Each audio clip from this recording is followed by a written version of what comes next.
Welcome to SteelMint Events.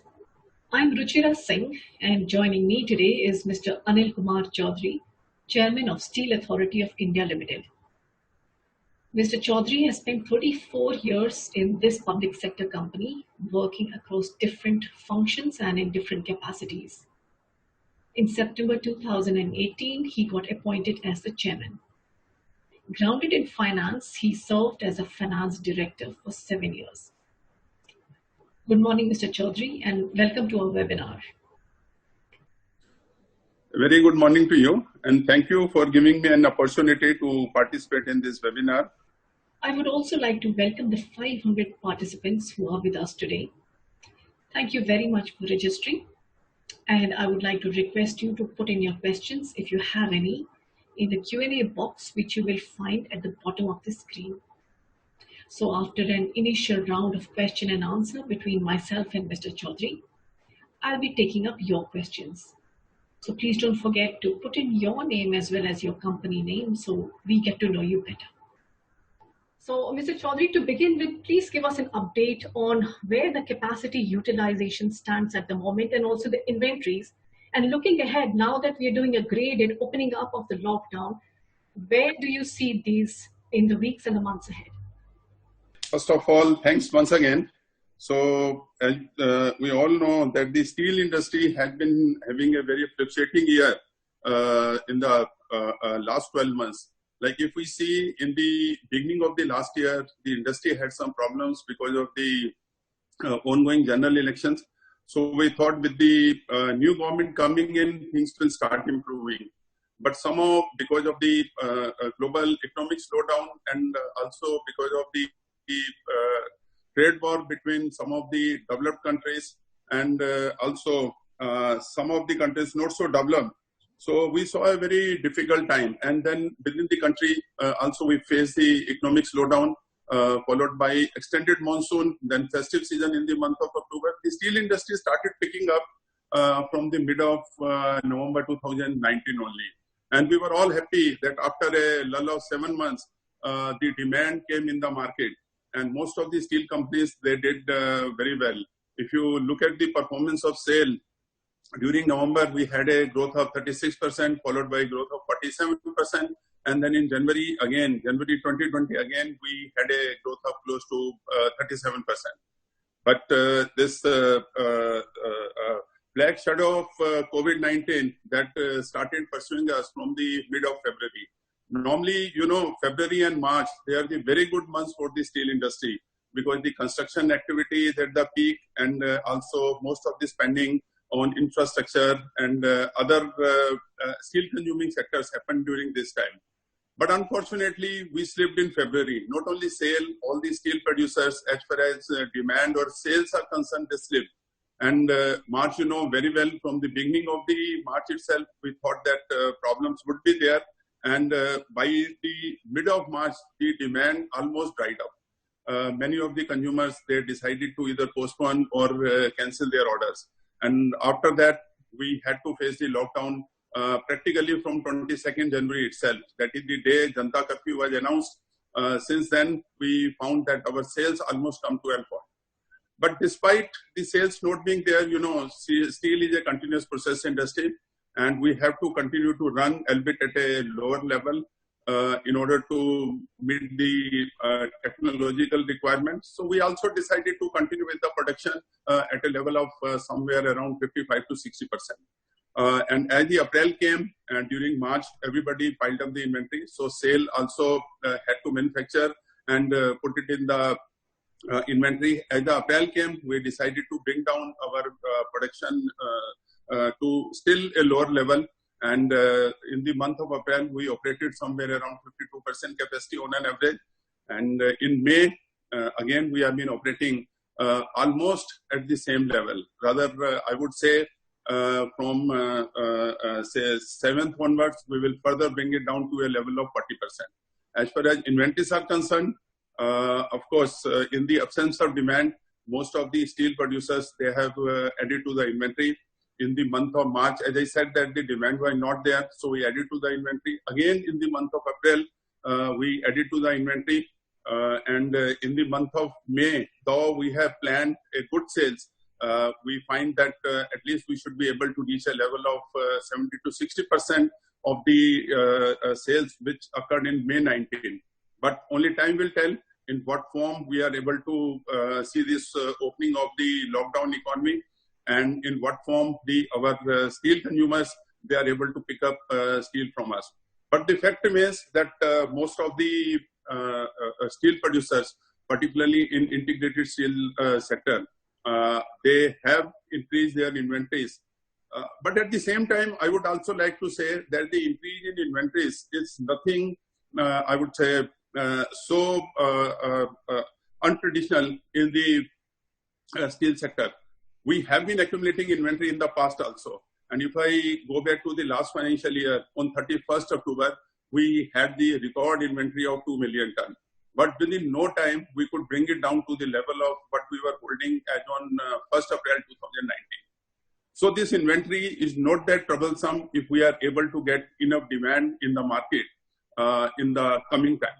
And which I hope is going to be definitely there because of the various steps taken by the government, and also given the fact that our per capita consumption is very low, and most of the inputs, they are currently available in the market, and they are available at a very good price, whether it is coal or it is iron ore or our fluxes and also ferroalloys, etc.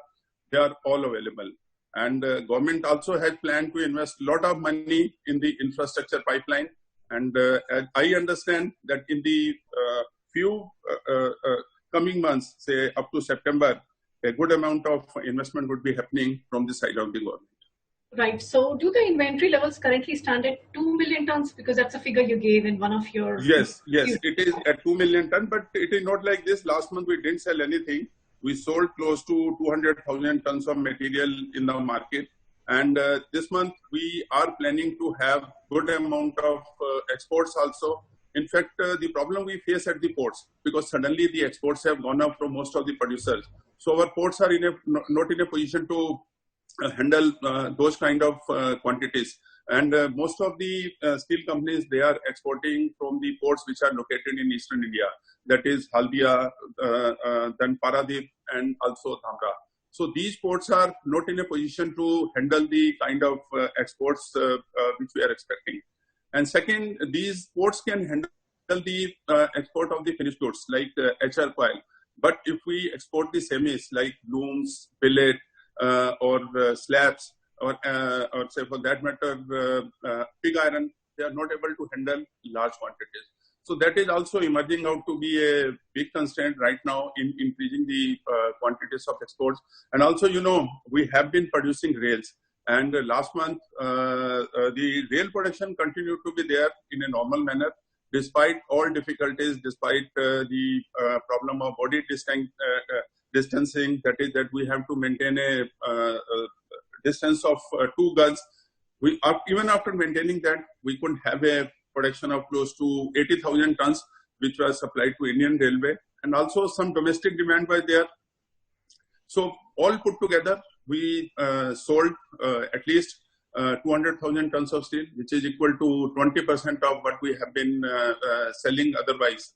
When I say otherwise, in April 19, that was the quantity we sold. So you have been very active in the export market. So, and also you've been selling a lot to China. So what is your experience there? What kind of prices are they buying your goods at? All of it, you know, semis to the finished steel. Could you give us some range of prices? Yes, of course. The prices have come down when we look at the billet prices, or when we look at the HR coil prices, the prices have come down, say around by around 15 to 16% over a period of time. And they are fluctuating. If we received a price of say $350 maybe 2 weeks back, today if we go to the market, we may not get that price. Or you may not be surprised that after 1 week, we get a price which is maybe 5 to 7% higher than what we received last week or what we are receiving now. So prices are fluctuating, but there is a consistent demand. Now, Ms. Ruchira, at this stage, I will like to put out one thing. Like when this COVID problem was going on, everybody thought that China had accumulated a lot of inventory and that inventory would be coming to our country after this COVID-19 problem is over. But to the surprise of everybody, China put additional demand in the market. And as I understand from the traders or also from some of the end consumers, that China is going to project a further demand of close to 20 million ton in the market in the form of semis. So that demand is going to be there for some more time. And not only that it is going to China, but it is going to Philippines, it is going to Vietnam, it is going to MENA region, and some of the countries in Middle East, they have been buying very aggressively. So I find that this demand will continue to be there. Of course, the prices of semis will continue to be under pressure for some time because of the reason of the oversupply in the market, and particularly from the Indian manufacturers. Could you give us some idea of the prices? So $350 you had mentioned for HRC, would that be the CFR? No, not for HRC. It is not for HRC, it is for billets. For HRC, the prevailing prices are somewhere around 410 CFR, which translates into $395 on FOB basis. Right. And for the other products, because a lot of the semis are going into the markets for billets, and for other semis, what kind of prices? More or less, they are at the same level. Because these are the semis which are used for making the further steel. Of course, there is a demand for iron shots. There is a demand for pig iron also, the prices of which are prevailing somewhere around $300 per ton. So these kind of prices are prevailing. But as I said, that they are fluctuating. In one consignment, you may get a price of $350, and in other consignment, after say 1 week or 10 days, you may get a price of $362 or $365 also. Do you feel these prices might fall further, or do you think this is really the bottom? And can you sustain yourself with exports with these levels? Let me tell you that these prices are already at the rock bottom level. There is no reason for prices going to come down. Of course, as the domestic demand picks up, maybe the companies will withdraw from exports and they would prefer to sell in the domestic market. So at that time, they may not be in a position to export at these prices, and they may like to ask for the high prices, which definitely we deserve. Whatever it is, even if the coal has come down to a level of say $110 per ton, but the iron ore prices, they continue to be high internationally. That is one thing. And second, the labor cost also in country, it is high. Even during the lockdown period,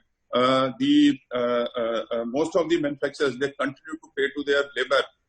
And also going forward, those companies who are surviving on engagement of the contract labor, they may find it difficult to get the contract labor, and they may have to pay little extra. So the cost of steel manufacturing is going to go up in the country. And if the cost of steel manufacturing is going up, naturally at these prices, the companies may not like to export large quantities, and they would like to sell more quantities in the domestic market. And if you permit me at this stage, I would like to put one thing, that I'm quite confident that domestic demand is going to have a rebound. And we have experienced in the past also, after a lull of few months, we have always been finding that there has been good demand within the country. And as I said earlier, there are quite a few reasons also for that. And today, the secondary sector may not be able to produce much of the steel because of the constraint of labor. Most of the labor, as you know, within the country, that has migrated. And the secondary steel producers or small steel producers, they have been working on the back of the contract labor. If the contract labor is not available, and that is the skilled labor, if it is not available, then they may have to wait for the skilled labor to come back and join the work there. So most of the products will continue to be supplied by the integrated steel producers only. So all in all, what kind of exports will you have in this quarter, and what kind of domestic sales? From the end of May, we are opening up. So you said your capacity utilization is 40% at the moment. So currently it is 40%. As I said that last year we had close to 52%. And if the lockdown is lifted, definitely we are going to increase it. And we have tuned most of our furnaces in a way that we are able to restart them, and we are able to take them to a capacity of 90 to 100% within next 7 days. Most of the furnaces which are not working today, we have put them on banking. And banking is a process in the integrated steel industry whereby you keep the blast furnaces in a hot condition, and depending upon the requirement, you can start it in 3 to 4 days, and you can ramp it to the level of 90 to 100% in 7 to 8 days. So as far as the exports are concerned, this month I can talk with certainty that we will be exporting close to 200,000 tons. And next month also we are, means in the month of June, definitely if the domestic market does not improve, then we will exporting the quantities which are higher than even 200,000 tons. But as I said that even now, many of the downstream industries, they have been allowed to perform. They are opening up, and there is a very encouraging sign in the market. I have been interacting with my marketing offices. Yesterday also I interacted with them, and they give me very encouraging picture that the inquiries have started coming in. And people really want to get material to restart their operations, whether it is upstream or downstream, they want to do it. And it is up to us that how we can make them the material available at the earliest possible. So all in all, could you please give us a forecast on your steel production, what it might be in the current FY, as against a very good level last year of 18.21 million tons? Yes, and this year, of course, we have not yet worked out in greater detail, but keeping in view the fact that we have lost on 1 month, that is April, we operated at only 52% capacity. So definitely the production is going to be much less than what we had in the last financial year. We are working out our numbers, and much is dependent that how fast the demand emerges in the domestic market. And for which, like, I'm quite confident, but let the things get opened up to some extent, then we will be able to share our numbers for the current financial year also. Right. And what do you estimate out of your total product mix? What percent could be going out, as in being exported from your company? Yes, if we look at last year, the exports were good. We recorded a growth of 54% in exports. We exported a record quantity of 1.18 million ton. The previous best was somewhere around last to last year, means 18-19, it was 736,000 tons. So this year, given the fact that in current month we have a plan to have a good quantity as far as exports are concerned, and going forward also we will continue to do that. I feel that somewhere around say 8 to 10% should be by way of exports, and balance 90% of our production should be available for sale in the domestic market. But again, much is dependent on the what economic scene we are going to see in the country, and second, what type of prices are prevailing in the export market. Because we have to take care of that. If I am able to get sufficient demand in the market and the export prices are not good, definitely I would like to sell more and more quantities in the domestic market. Right. So all in all, you know, when this pandemic is behind us, what kind of changes do you see in the whole of the steel industry, not just in India, but overseas as well? And how are you gearing up to cater to this new environment? What kind of a product mix would that require? Right. Like not just the finished steel, but I suppose a lot of other things as well. There are going to be a lot of changes, particularly I would say in the steel industry. People have realized one thing, that how important the digitization is now. Like when you do not have the manpower, naturally you have to be dependent on the digitization. And let me share with you the companies which were more dependent on digitization. They have been able to do well during this period. As I would talk for my company, we have spent a lot of money in our expansion and modernization, and the level of automation and digitization has gone up. So we have made this production with the help of less than say 50% manpower, and we were in a position to make even 100% production with the help of maybe with 10% extra manpower. We would have been able to make even 100% production. So one is digitization is going to help. Second, the raw material security. Today, some of the companies, they have been maintaining hand-to-mouth inventories of the raw material. So this problem of lockdown has taught us that we should keep the sufficient inventories for us to last for some minimum number of days. Like in sale also, we always had a policy that we will maintain the coal inventory, which is a very critical input for steel making, for 35 days. But now we have decided that instead of 35 days, we will have this inventory for 40 days. Of course, raw material, among critical raw material, iron ore is also there, but iron ore is our captive. So we have been keeping sufficient quantities of iron ore, and also the quantities of this ferroalloys, like silicomanganese, ferromanganese, and also some non-ferrous metal like zinc, copper, etc. We should keep in sufficient quantities with us.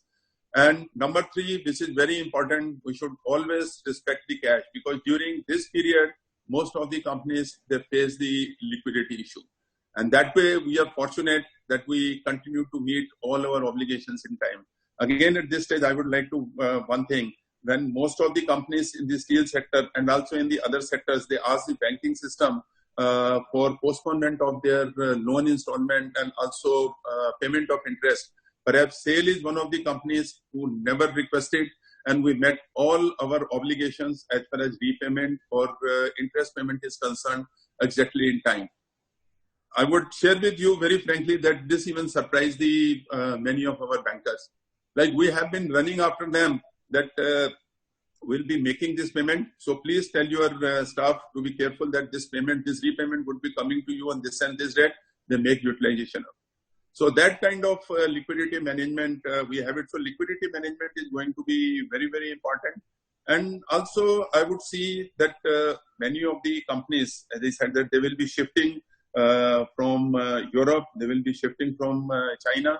So there will be complete, I would say, reorientation. And definitely, if given a chance, we would welcome all such countries to come and work with us, because we have large tract of land available. Developed land is available. Like we have somewhere around 150,000 acres of land available, and our plan is to go up to 50 million ton by the turn of the next decade. So if the opportunities for collaboration are available in the upstream or downstream steel industries, we would welcome that. Right. So I can see questions trickling in, and quite a handful have come. I'd just like to request the participants to kindly put in your company name, which will help us to get to know you better. So, Mr. Chaudhary, just the last couple of questions, maybe the last one from my end before I throw it open for the participants. There was a disturbing piece of news which I saw yesterday, which suggested that the government is thinking of making some amendments to the MMDR Act, so that by 2020, when leases expire, the right of first refusal will be taken away, which means that companies like SAIL might have to just give away all of their iron ore mine.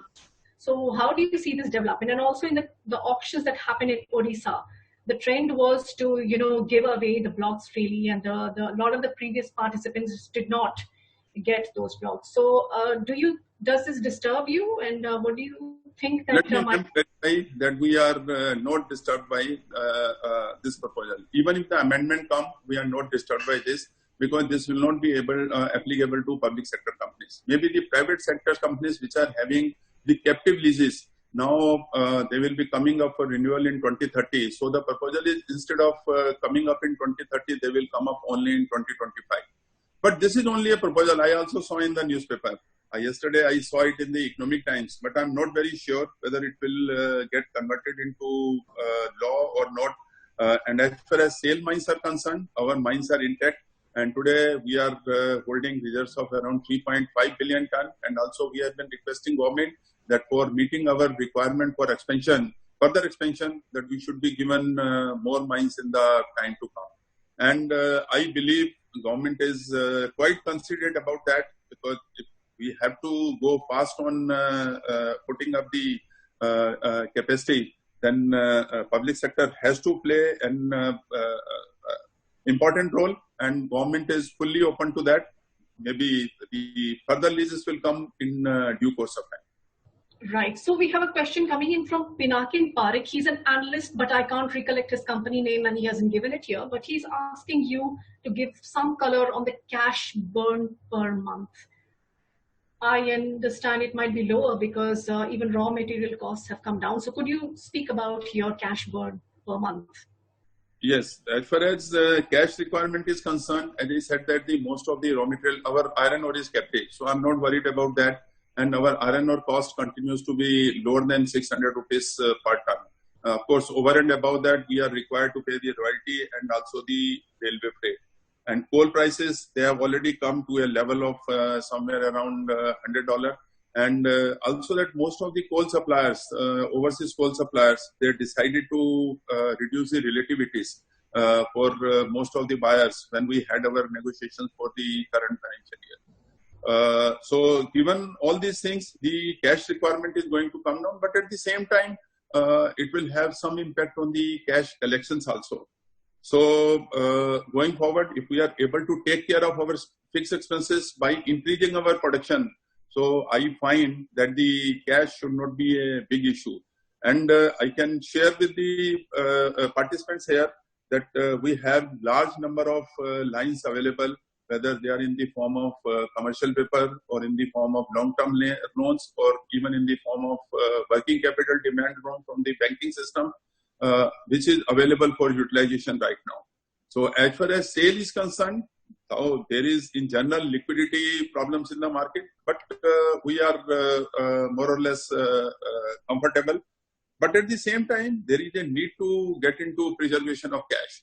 If we are having cash, that does not mean that we will burn the cash. Definitely, we will like to preserve it and we would like to use it appropriately in the time to come. Of course, as far as capital expenditure is concerned, this is one important thing I would like to highlight. As far as capital expenditure is concerned, we will review everything on zero-based budgeting basis, and only the minimum required capital expenditure will be taken up while not compromising with the productivity and also not compromising with the importance.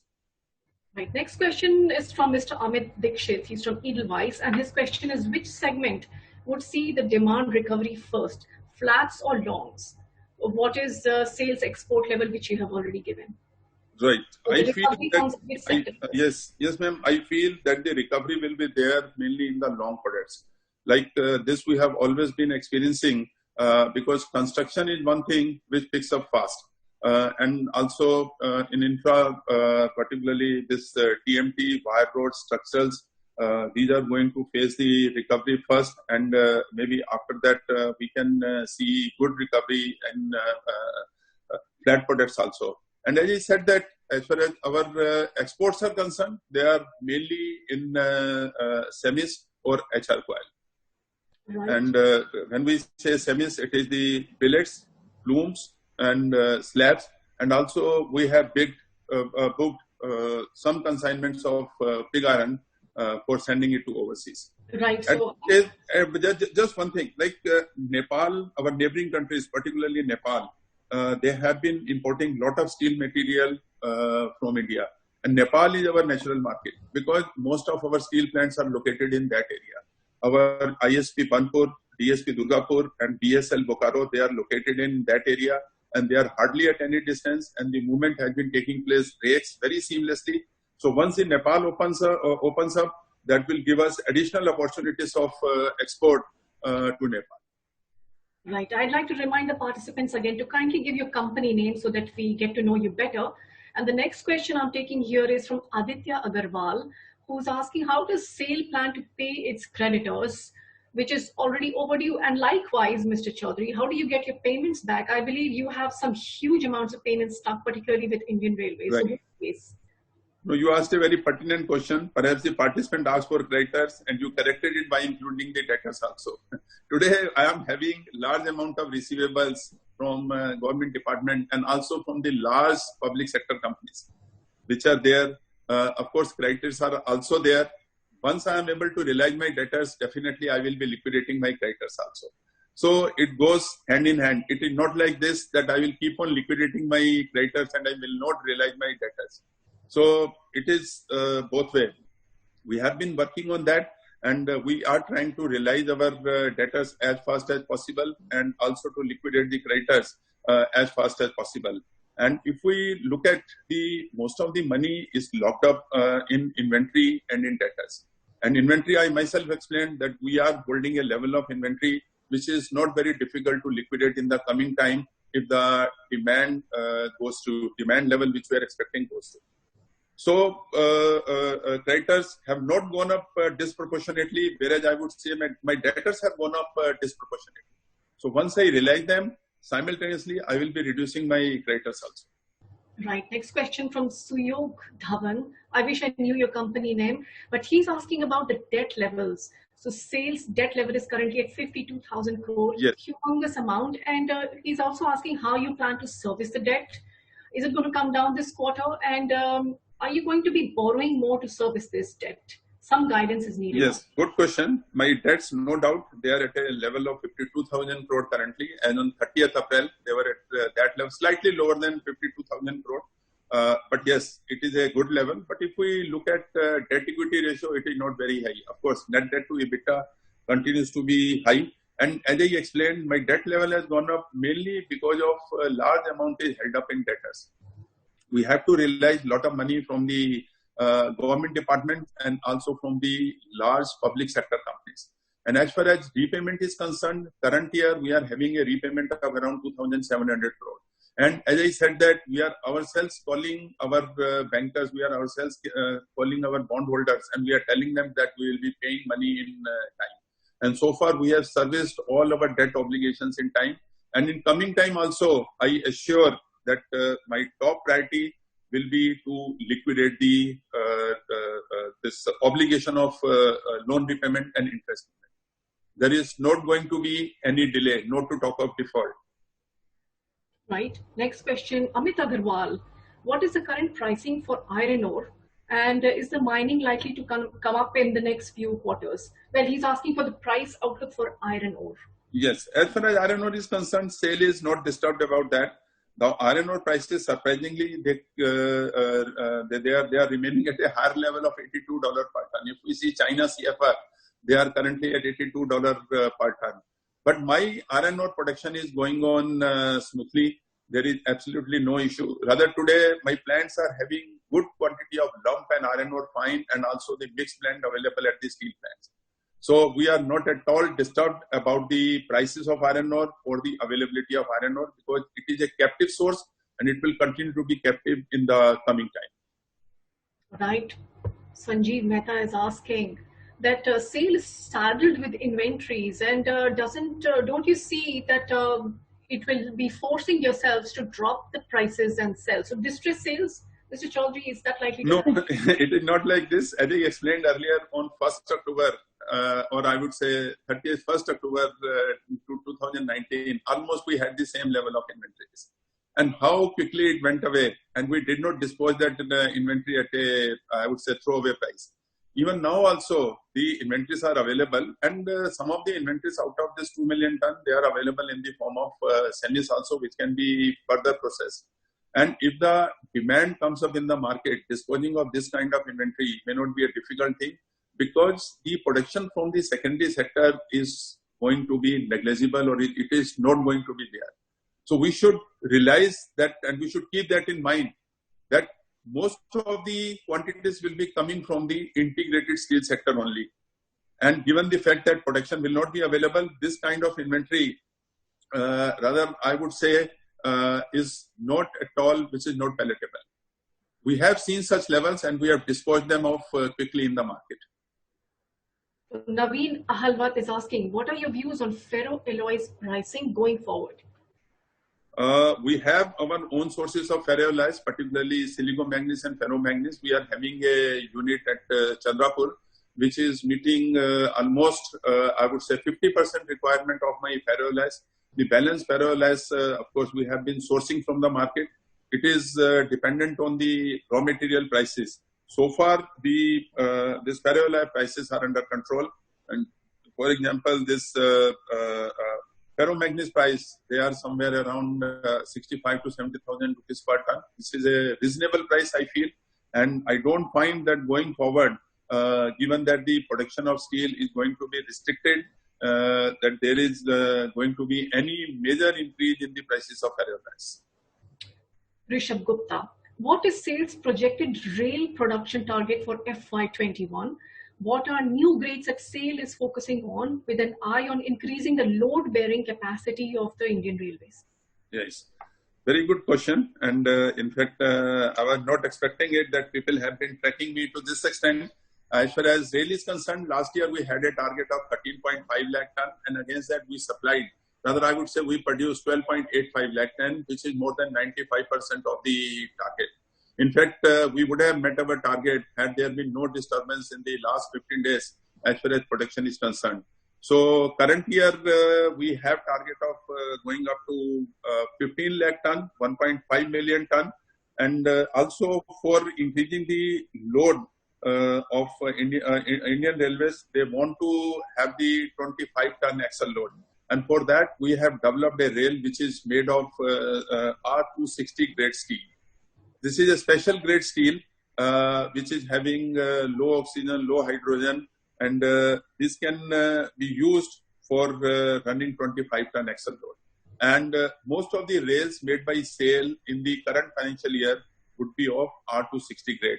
Had there been no problem of some probes are required or some material is required for making R260 grade rails, and also some process changes required to be done, which we have already done.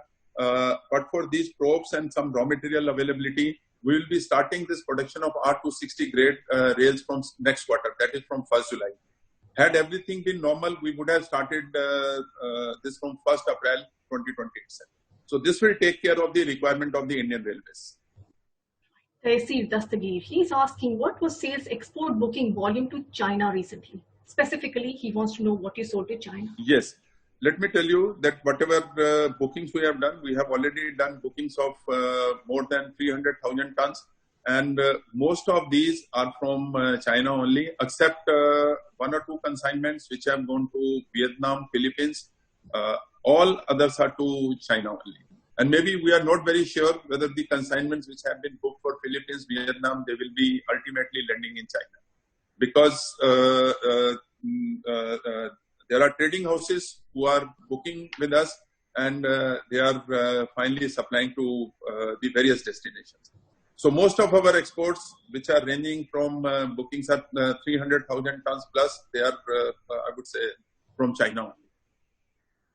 Amit Agarwal has asked a long question. Some of it we have covered, but one part of his question is there enough availability of iron ore? And can you throw some color on the pricing, which you have already given? So it's some light needs to be thrown here. Iron ore, is there excess supply here of this material, or is there a shortage? No, as far as SAIL is concerned, absolutely no shortage. We have our captive mines, and as I said that we have increased our stock of iron ore, whether it is lump or fine or it is blend mix at our steel plants. Prices, the domestic prices also, they continue to be, I would say, not very high.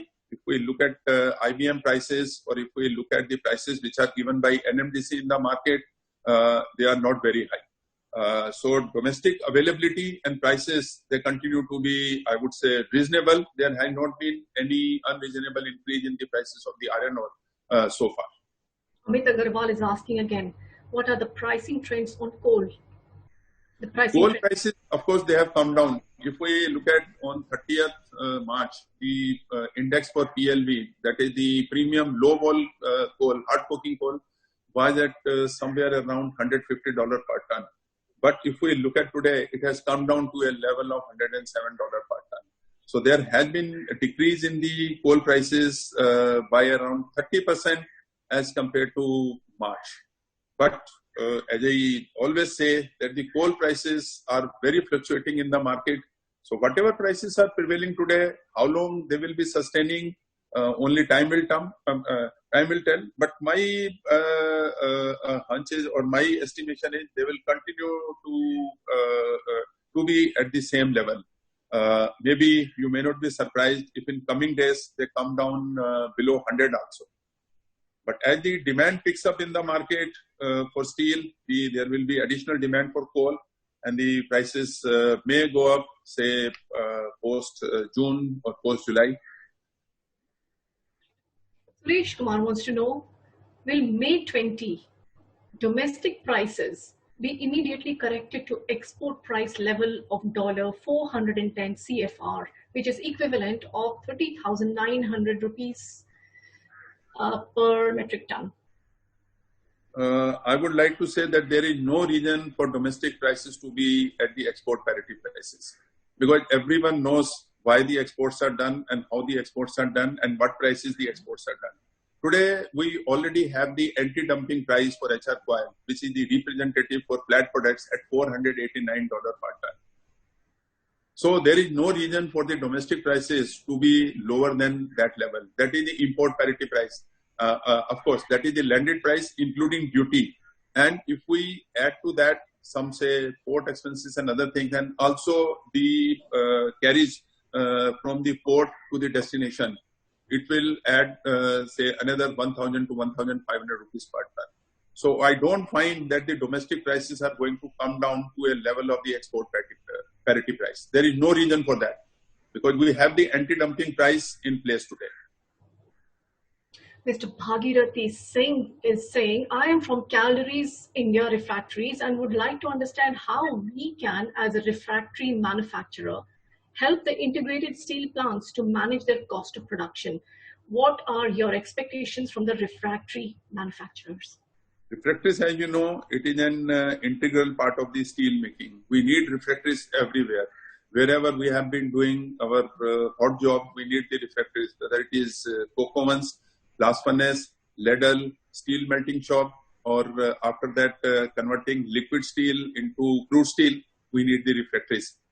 So what we suggest that let us partner together and let us continue to supply refractories to the steel sector at the reasonable price, and we can always work out certain long-term arrangements for picking up the refractories from the refractory companies. And today, if we see as far as sale is concerned, most of the refractories are being procured domestically. And we are also having our own refractory unit, which is meeting our requirement to the extent of 40 to 45%, depending upon the grade. Balance we have been sourcing from the market. So definitely, and we have been buying refractory from many companies, including his company. So we'll continue to do that in the time to come. Right. We have a question from Mr. S. Patil. He's saying, what is the forecast for rail production from Bhilai? And also additionally, do you see railways expanding this year? Because they are a big customer. So in the year of austerity, what happens to their expansion plans? Any buzz that you got from them? As I said that rail production, last year we supplied we produced 12.85 lakh ton of rails. This year our target is to produce 15 lakh ton of rail. But for this pandemic problem, which cut down our production for the month of April, but still we are hopeful that we will be able to push up our production to a level of 15 lakh ton. And railway has assured us that whatever quantities SAIL is having, they will be able to pick up. If they have the expansion plan, we have the plan of supplying rails to them of the desired quality and of the desired quantity at a very reasonable price. We have been doing that and we will continue to do that. Mr. Chaudhary, the technical team is prompting you to just readjust your iPad so that you're in the center of the screen. So can I please request? Is it all right now? I think it's better. Okay. And question from Mr. Ujjwal Dey. How much in percentage term will the price of manganese or the main ingredients of making the silico-manganese be? I suppose he's asking what kind of a percentage price fall will there be for manganese ore? No, in fact, if we look at the manganese ore prices, if we go by the London Metal Bulletin, the manganese ore prices have not come down. They are prevailing almost at the same level. Rather, I would say they have gone up slightly if we compare it with the 30th March. But as I said that we are also operating with the help of MOIL. We are having an MOU with MOIL, and we have been sourcing our quantities of manganese ore from MOIL, which is one of the largest sources of manganese ore in the country. So as far as SAIL is concerned, of course, the prices are always market linked, but quantities are as per the MOU. So we may not face any problem for making silico-manganese or ferro-manganese through our ferroalloys plant at Chandrapur. Right.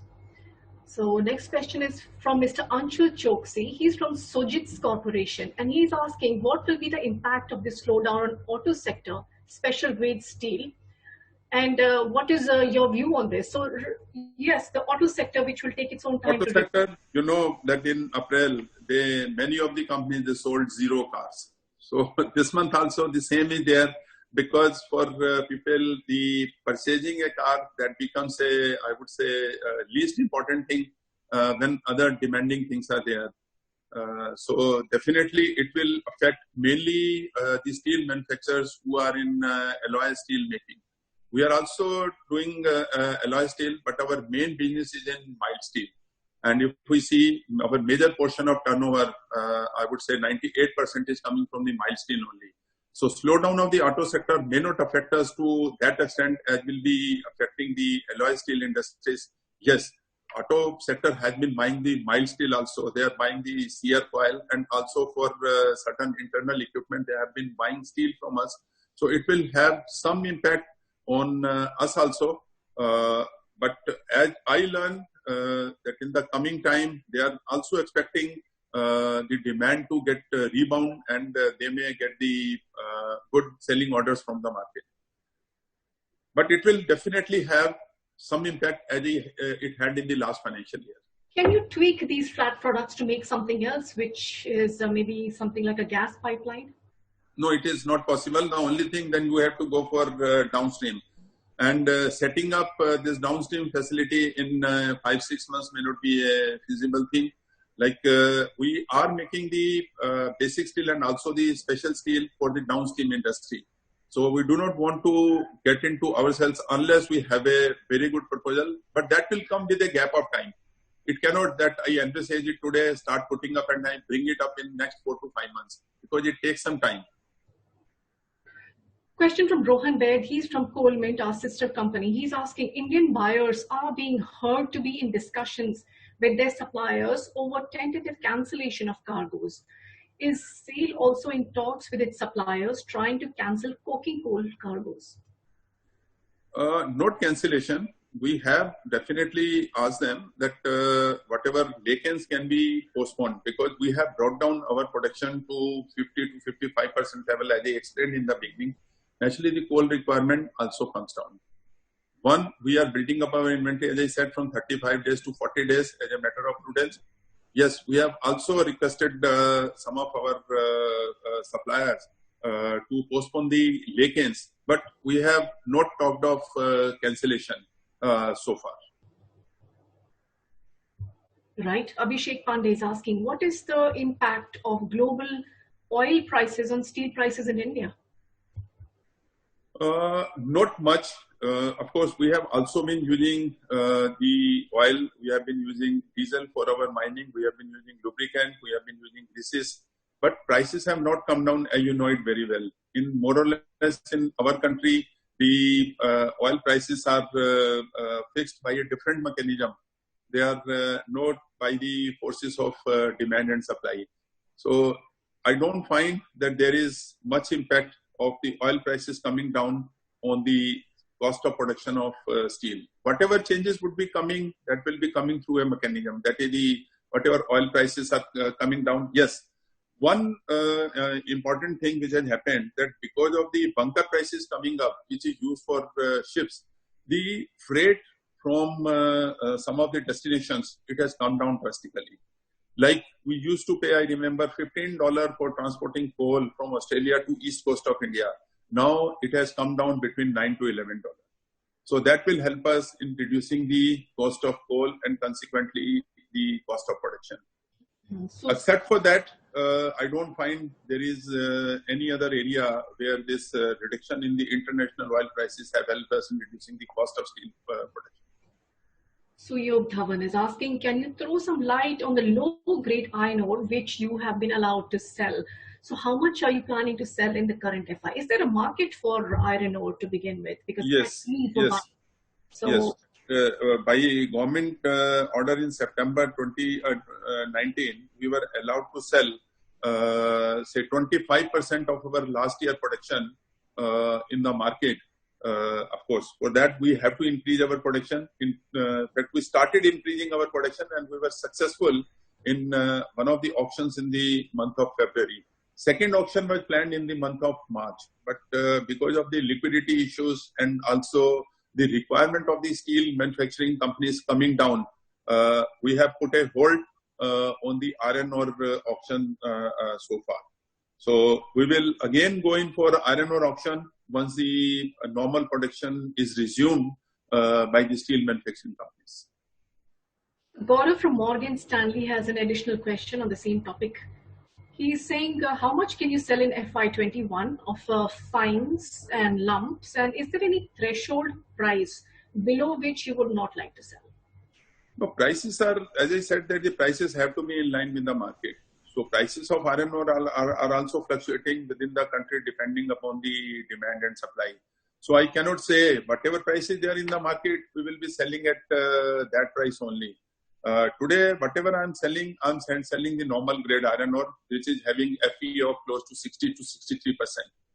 So it is not the dump or it is not the low grade iron ore which I have been selling in the market. We have not yet started doing that.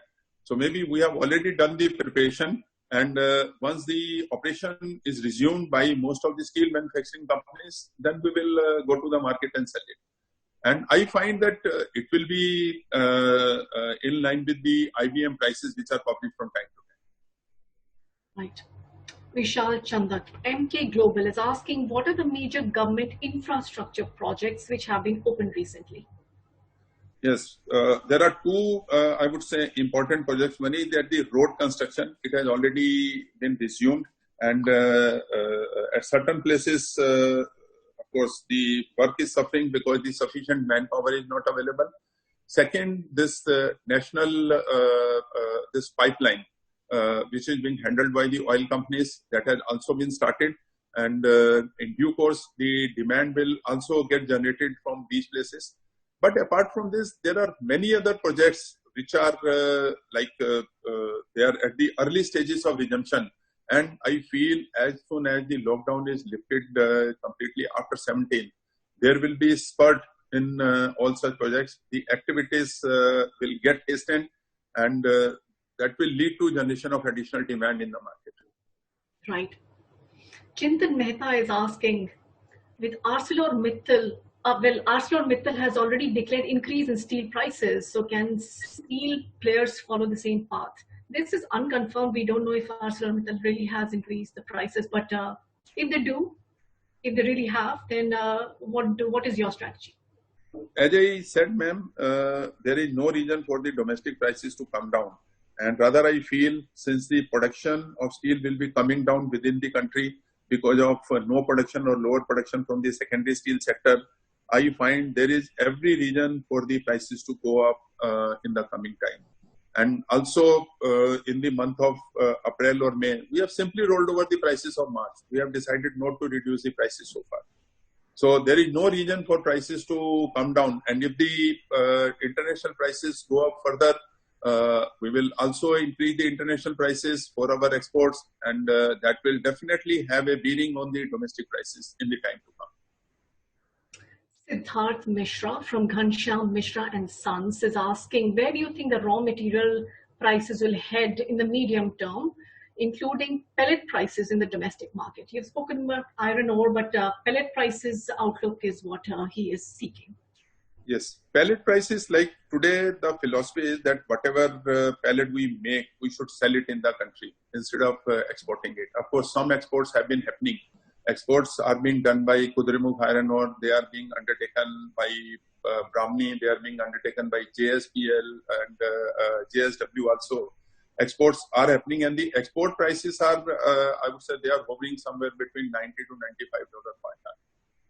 And as far as medium term is concerned, the input prices, I believe medium term means within next 6 months, the prices are going to be more or less stable, because there is not going to be very high demand for the inputs during this period. Demand would be there mainly from the major steel producers, and they will be, as they increase their production, definitely the prices will start inching up. but we cannot see the kind of prices as we saw in the last financial year. Last financial year, in the beginning, the coal prices were at a level of $200 plus, and then they gradually started coming down. I cannot see those levels. Likewise, iron ore prices were also high. This year, we cannot see those prices. So more or less, the prices of raw material and their availability would continue to be good, which will be conducive for increasing the production by the integrated steel producers at a reasonable cost. So Anurag Jain from Jain Steel Syndicate from Indore is asking, what about a price scenario or an outlook for the semis and the long products? I know you have given some prices, but he's really asking for an outlook. So can we take a broad FY outlook for semis and long products? Again, ma'am, let me clarify. These are the international prices. So one should not presume that these prices will be available within the country also. And I must tell for the benefit of the audience that why we export. We export because we are having some slowdown in the domestic market, or we are having some excess quantity, and normally the exports are happening at variable cost plus, that we are able to recover some money towards our contribution margin, or we have recovered some money towards our fixed cost. But in domestic market, the prices of billet, today if we see, the people are even willing to buy at somewhere around 30,000 rupees per ton. But domestic market, we will not sell the semis, it is clear. Because whatever semis we sell, that will be getting converted into the finished steel, and that will give us the competition. So we are not very keen to sell the billets, blooms, slabs in the domestic market. That is one thing. And second, whatever quantities, small quantities which are surplus for us, if we sell it in the market, that will be definitely linked with the domestic prices only and not with the international prices. Right.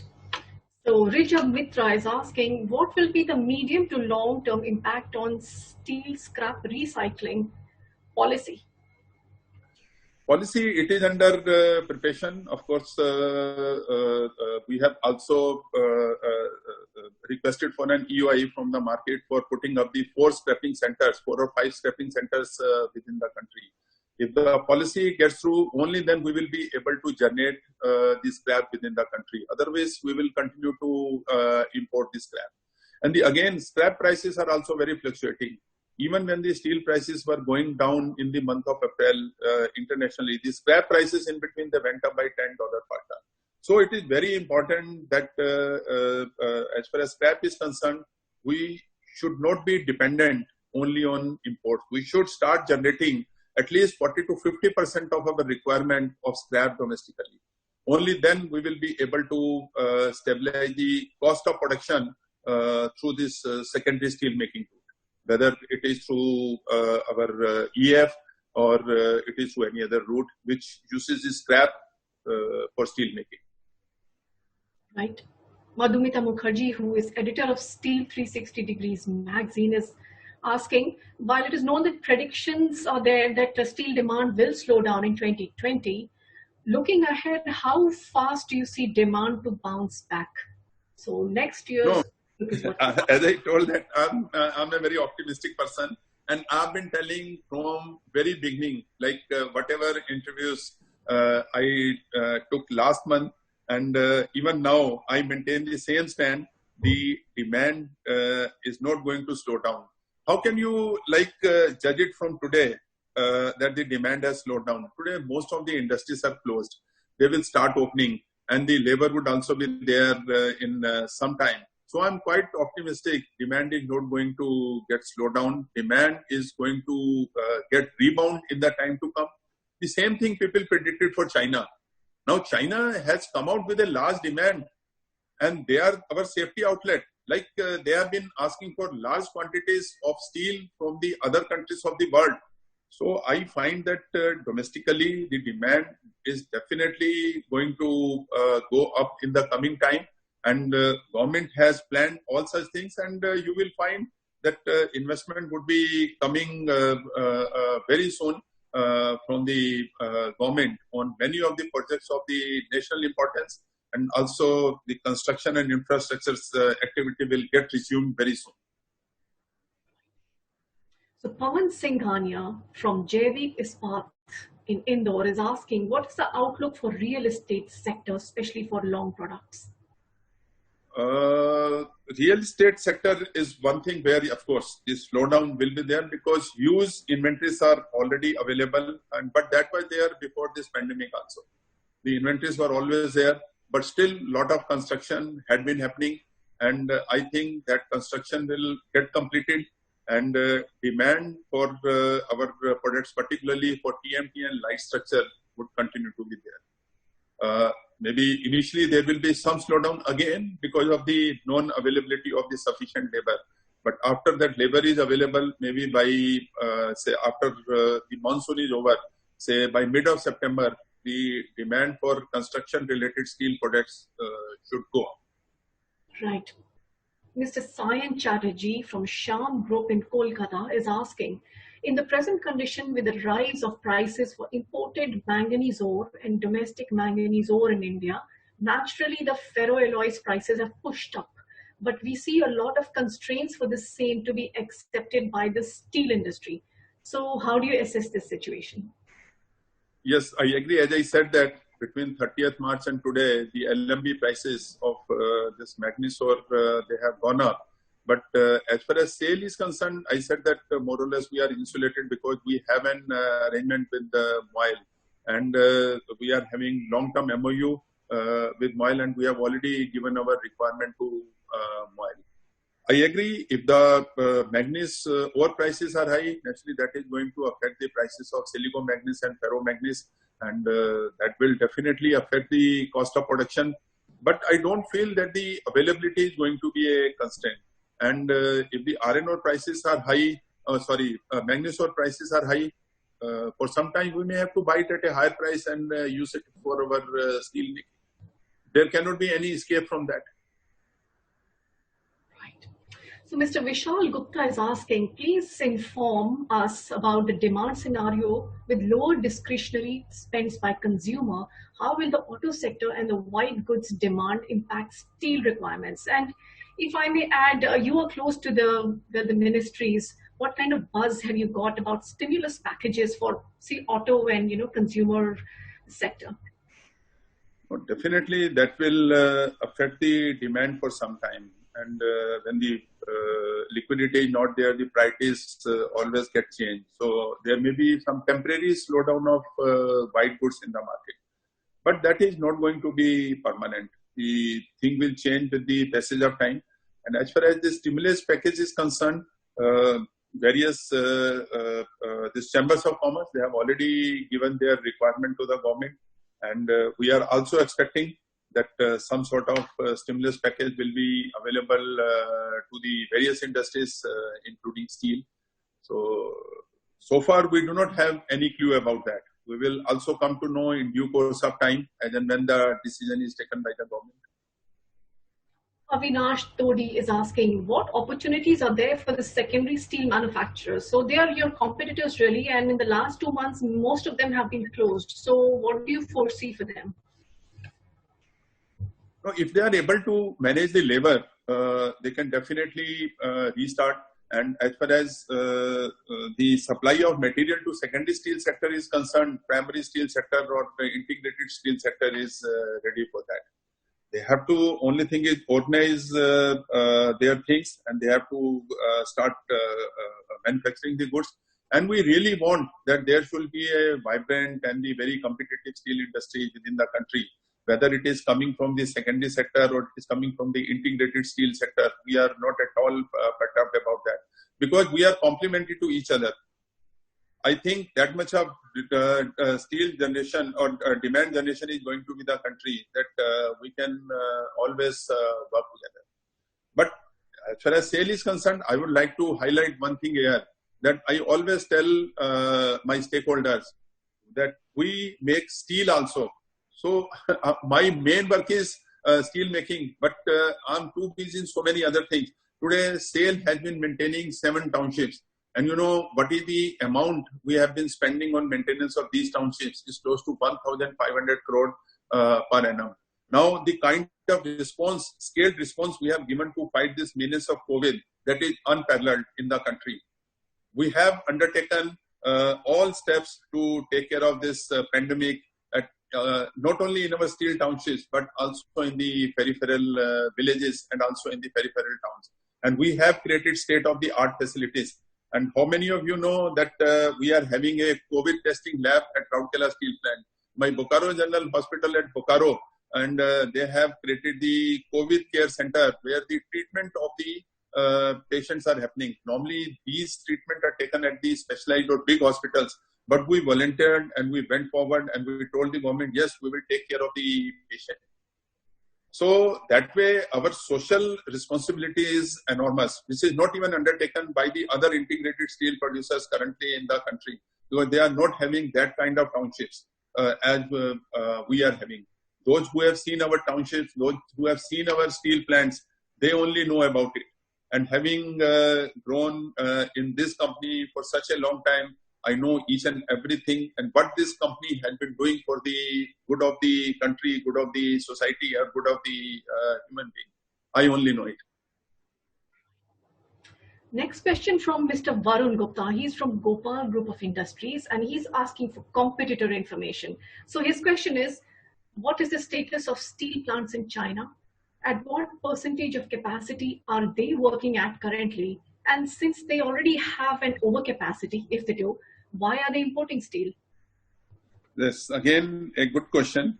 The Chinese, as you know, February, they increased their production. Though there was a pandemic or this COVID-19 disease was at the peak.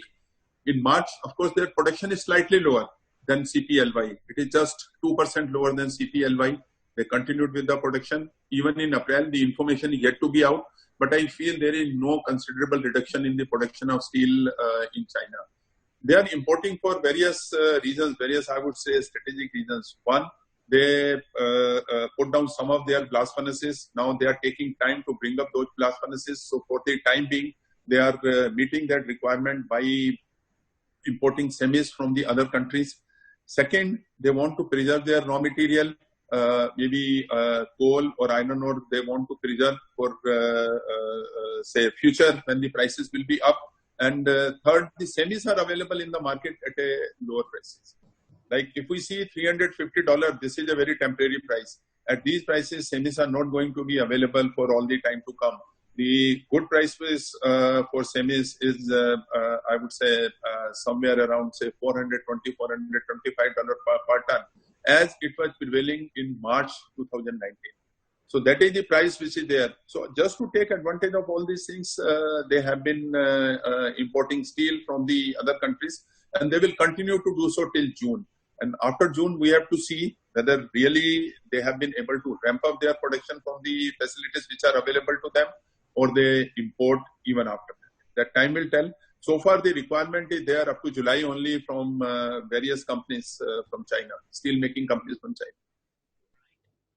So Mr. Vaidyanathan from Inca Group Dubai is asking, how do you foresee the ferrous scrap consumption and its importance given the expected rise in steel production using secondary steel manufacturing? For some time, there will be lull in consumption of scrap because the secondary steel sector will really take some time to come up with the production. But as soon as the resources are available for steel making with the secondary steel sector, the demand for scrap should also go up. But I believe that will happen sometime by mid of September and not before that. Mr. Uday Kiran from Systematics Group is asking, could you please throw some light regarding the timelines for the completion of your expansion projects? They are at the tail end, and this year when the cash conservation is really the need of the hour, yes. What happens to your modernization and expansion? Let me share with you my expansion and modernization. They are almost complete, except for some debottlenecking. They are complete. Last one was Bhilai to get completed. Now, if we see in steel industry, the ramp up, particularly in an integrated manner, that takes some time. It takes at least 2 to 3 years. Since we started our steel melting shop at Bhilai Steel Plant in the last financial year, it is already operating at somewhere around 60% of the capacity. So expansion modernization is complete. It is under ramping up and stabilization, which may take only few more months. And you will find that had we been producing steel consistently in this financial year from April itself, the production from the new units would have been quite different. Since we had to stop steel to the full extent in the month of April, and the same is also there in the month of May, so it may take slightly longer. But I assure you, my all stakeholders, that my expansion and modernization is complete in all respect, except for some debottlenecking scheme. Of course, I'm getting setback in one thing, that is my new hot rolling mill at Rourkela Steel Plant, in which we already held the hot trial on 31st January 2020, and we rolled out our first coil. We have not been able to do it on a commercial basis because most of the experts left by the beginning of February. It has been put up with the help of the companies like Mitsubishi, Trimetal, Five Stains, Hitachi. They all left as soon as this pandemic started growing, and we did not have any experts to start the commercial production there. That would have given state-of-the-art material, because this is the best machine available today, not only in the country, but the world. And we have put it up with the investment of somewhere around 3,500 crore at Rourkela Steel Plant. Right. So we'll take the last couple of questions now, Mr. Chaudhary, and this one is coming from Mr. Manish Jain of Ardor Powerton. He's saying, how do you see the supply constraints in the next 2 weeks in areas like Pune, which are under the red zone? So do you recommend any sources, is what he's asking. Yes, there are certain areas which are in the red zone, but even in red zone, the industrial activity has been permitted. And as far as my supply is concerned, it is not coming from many of the areas in the red zone. Yes, when I sell the material, many of my stockyards, they are in the red zone. But we have taken specific permission from the state authorities or from the district authorities, and we have been running. And yesterday, I have posted a video also that we are open, and you are most welcome to contact us personally and or to contact us digitally or virtually. We are available to meet all your requirement of steel. And really, we have good quantity available at our stockyards to meet the immediate requirement of steel of all our end consumers. Even if we are not opening the stockyard at certain places, we can always supply the material from nearby stockyard. That is the advantage of our marketing network, that we are having 37 branches all over the country. And there are many branches which are near to the consumer places. If we are not able to supply from that, there are other branches from where we can supply. And we will absorb the freight cost also to some extent. That is not a big issue. The only thing we want to see to it that my customer gets the material in time, so that he is also able to meet his commitment to his buyers. Right. So this is going to be the last question. It is coming from Urvil Bhatt of IIFL Securities. And he's asking for something similar to what you were just saying. He's asking for the country-wise inventory positions, including what the mills, the stockists, the distributors, etc. have. So inventory is really at the distributor level. As I said, that we are having inventories of close to 2 million ton. And again, this is not something unprecedented. I would repeat, it is not unprecedented. On 31st October, we are having the same level of inventories when there was general economic slowdown in the country. And within next 3 months, we brought it down to the level of inventories which we were having on 1/4/2019. So if sufficient demand gets generated, this inventory is not a very high level. Since we are operating with the help of 37 stockyards which are located all over the country, and we are producing close to say 17 million ton of crude steel. So I find this kind of inventory nothing unprecedented, and definitely with the passage of time and with the generation of demand, we will be able to take care of this inventory. Yes, we have been regulating our production also. Like in May, we have decided that whatever we are able to sell, we will be producing that much only. And we should also reduce something from our inventory, which we have generated in the last 3 months. That is the February, March, and April. So at least 25% of that we must we must sell it in the market in the month of May. So everything is being organized in such a manner that there is no further increase in the inventory. Rather, there is marginal reduction in the inventories in the month of May. And that we will demonstrate. Right, so we've run out of time now, but I can see 194 questions flashing down there on the Q&A box. So we'll glean through it, and the ones which have not been covered, we'll send it to Mr. Chaudhary, and if you'll be kind enough to answer them by email, we will be putting it out on the SteelMint website. So with that, I'd like to conclude. And Mr. Chaudhary, thank you very, very much for your time today. And I'd like to wish you all the very best from all of the SteelMint Events team to you and to the SAIL family. Hope you stay safe and profitable. I would also like to thank all of the participants for coming in today and making this debate a very rich experience. I hope you have got a lot of takeaways from this webinar. So 500 plus people had registered. Thank you very much for coming in. Do look out for more of these podcasts and webinars from SteelMint Events in the future. So with that, I come to an end. Thank you very much, ladies and gentlemen. Take care. Happy trading. Goodbye. Thank you. Let me also thank SteelMint, you and all the participants for giving me this opportunity. Of course, when I was Director of Finance, I used to interact with all of them. And even after that, I was holding the additional charge of Director of Finance. I continue to interact with them. And it is my pleasure to interact with all of you. So whenever there is something, you can always drop me a mail, and you will find that the replies are coming to you very promptly. And we have a dedicated investors relation group available in my company, which is headed by none other than Director of Finance himself. And I have one person from my secretariat also who always monitor the things. And whatever you need, that will be coming to you in a very transparent manner and in a very fast manner. Thanks. Right.